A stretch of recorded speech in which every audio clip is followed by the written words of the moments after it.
Well, today as I'm recording this, the weather is at another level. I think I'm tempted to record it outside. What do you say? Yes, I'll do one recording outside. That will be brilliant, I think. But so that's what. Yesterday I saw this movie called World Famous Lover. I mean, yeah, why such a title? I mean, because the movie is not about any real sex scenes and all of that.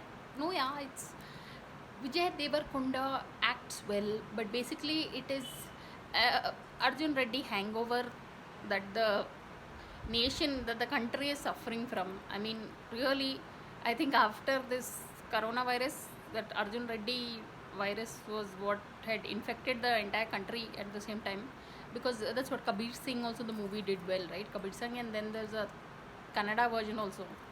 So anyway, people, so world famous lover now.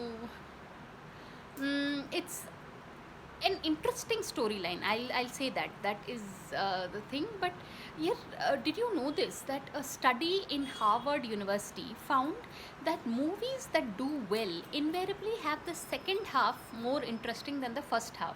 So if the second half is interesting, the audience stays connected. So this movie is fine, but the last 15 minutes, honestly, it kind of ruins the whole thing. I mean, no, yeah, it's so unbelievable that a person who's been sentenced to, I mean, it you are defying logic is one thing, but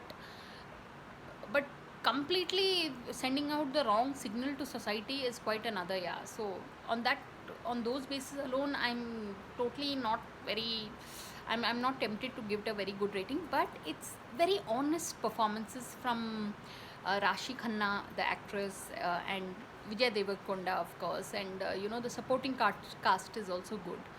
So yeah, go and watch it, people. It's called World Famous Lover, and it will change your perception towards love. That's a profound line, but yeah. So go and watch it. On that note, thanks for watching, and please subscribe.